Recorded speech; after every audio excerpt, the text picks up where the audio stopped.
ఓకేనా. ముస్తాబాద్ పోలీసులు along with special team junior and Nagiri rural CI గారు, ముస్తాబాద్ ఎస్ఐ గారు ఒక మంచి సైబర్ క్రైమ్ కేసును డిటెక్ట్ చేశారు. తర్వాత అక్యూజ్ని కూడా అరెస్ట్ చేశారు. ఆ అక్యూజ్డ్ పేరు మూలింటి సలీం మాలిక్. ఇతను 31 years ఉంటాడు. ఈయనది జమ్లమడి అప్పుడు కడప డిస్టిక్. ఈయన ఇంజనీరింగ్ గ్రాడ్యుయేట్. అయితే ఈయన ఫస్ట్ ఇంజనీరింగ్ అయిపోయిన తర్వాత ఢిల్లీ వెళ్ళారు. ఢిల్లీలో ఈ కార్లు సేల్స్ బిజినెస్లో ఉండి అక్కడ సత్యం అని చెప్పేసి ఒక పరిచయం అయ్యాడు. సత్యం అని చెప్పి పరిచయం అయ్యాడు అక్కడ లోకల్ అతను కూడా అదే బిజినెస్ చేసేవాడు. అక్కడ కరోనా తర్వాత అతను రిటర్న్ హైదరాబాద్కి వచ్చి ఏం పని లేక ఈ సత్యం అనే ఢిల్లీలో ఉన్నటువంటి వ్యక్తి ఒక చీటింగ్ విధంగా చేస్తే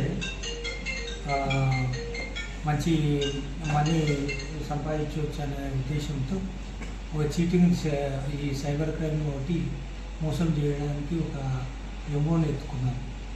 ఏంటంటే వీళ్ళు ఆరోగ్యశ్రీ మీకు మనీ పడి వచ్చినాయని చెప్పేసి పబ్లిక్ను, ఇన్నోసెంట్ పబ్లిక్ను మోసం చేసి వాళ్ళు ఎప్పుడైతే వాళ్ళకి లింక్ పంపిస్తారో లింకును వాళ్ళు ప్రెస్ చేసినప్పుడు ఆ మనీ ట్రాన్స్ఫర్ అయిపోతుంది వీళ్ళకు.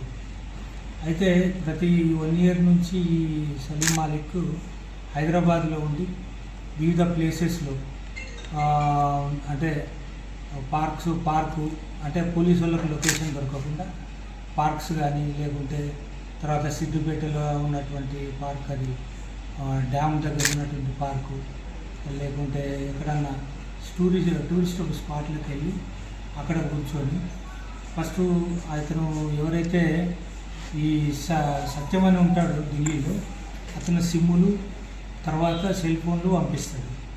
ఆ సెల్ ఫోన్లు కూడా మామూలు సెల్ ఫోన్లే, నంబర్ ప్రెస్ చేసేటివి, 100 కాదు.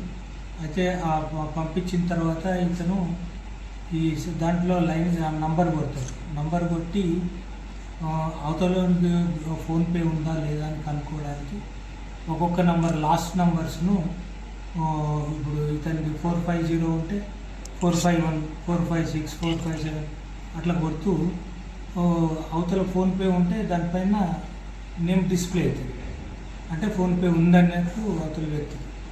తర్వాత ఇతని ఫోన్లు కూడా ఇతని పేరు ఆరోగ్యశ్రీ అని చెప్పేసి ఈయన డిస్ప్లే అవుతుంది అవతల వాళ్ళకి. అక్కడ నుంచే చేంజ్ చేసి పంపిస్తాడు. ఈయన నేమ్ చేసినప్పుడు డిస్ప్లే అవుతుంది. ఈ ఫోన్పే ఉన్న వాళ్ళకి ఫోన్ చేస్తాను, నేను ఆరోగ్య మిత్ర మాట్లాడుతున్నా, మీకు 27,500 రూపీస్ ఆరోగ్యశ్రీ వచ్చాయి, మీకు కావాలంటే ఇస్తాము, మీకు ఫోన్పే ఉందా, మీ పేరు ఈయనే చెప్తాడు. ఎందుకంటే ఆల్రెడీ ఫోన్పేలో డిస్ప్లే అయి ఉంటుంది అతని పేరు. ఇతను అవునండి మాకు ఉంది అది ఇది అని చెప్పి ఇన్నోసెంట్ పబ్లిక్ 100లో ఒక 5-6 2-3 పడతారనమాట. మిగతా వాళ్ళు చదువుకున్న వాళ్ళు దాన్ని యాక్సెప్ట్ చేయరు. సరే ఏంటి అని చెప్పేసి అని అంటారు. అయితే ఎప్పుడైతే ఈ ఫోన్ నంబరు ఈ కస్టమర్కి ఎవరిదైతే ఫోన్ చేసిందో ఆ నంబర్ ఇమ్మీడియట్గా ఢిల్లీలో ఉన్నటువంటి సత్యంకు పంపిస్తారు. వాట్సాప్ చేస్తే ఆ సత్యము కొంత అమెజాన్ కానీ, తర్వాత ఈ కొన్ని సరుకులు వాడు ఆర్డర్ చేస్తారు. ఒక 5,000-10,000 రూపాయలు ఆర్డర్ చేసి ఆ లింకు మళ్ళీ ఇతనికి పంపిస్తారు. ఎవరికి? సలీం మాలిక్కు పంపిస్తారు. ఆ ఆర్డరు ఏ ప్లేస్లో, డిఫరెంట్ ప్లేస్ ఢిల్లీలో చెప్తాడు అన్నమాట. అయితే ఈ లింకు మనకు ఈ కస్టమర్ ఎవరైతే ఉన్నాడో ఆరోగ్యశ్రీ వస్తుందని చెప్పాము, అతనికి లింకు పంపి మీరు లింకు నొక్కండి, మీకు money పడిపోతుందండి.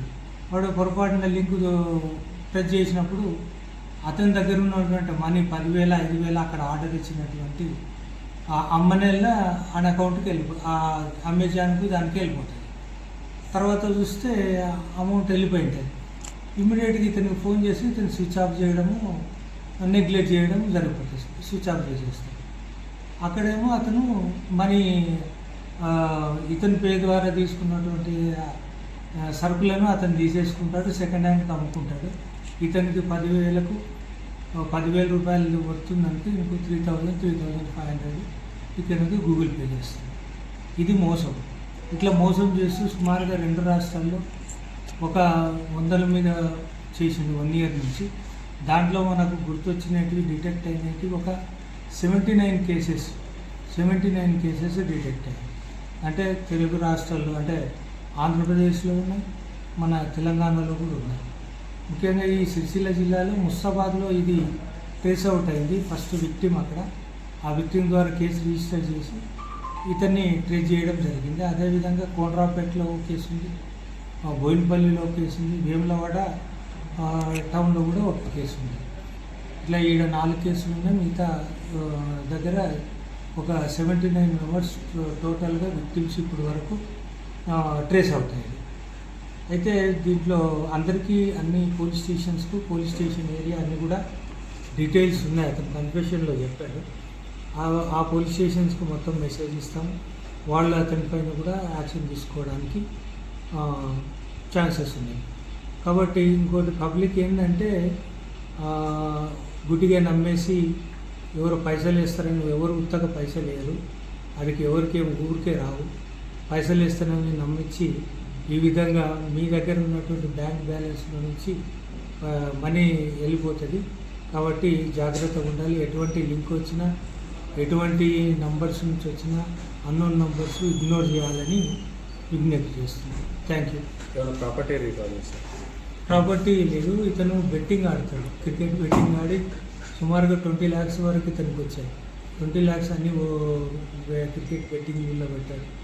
Cell phones, SIM cards అన్నీ సీజ్ చేశాను. సరే, 79 మంది దగ్గర మీరు 79 మెంబర్స్ అన్నారు కదా, వాళ్ళ దగ్గర ఎంత అమౌంట్, మొత్తం టోటల్ అమౌంట్ ఎంత? ఒక 20 lakhs ఇతనికి వచ్చాయి. మొత్తం కలిసి ఒక 60 lakhs ఉంటాయి. అంటే ఇతనికి 30% ఇస్తున్నాడు కాబట్టి 60 lakhs వరకు చీట్ చేశాను. Thank you.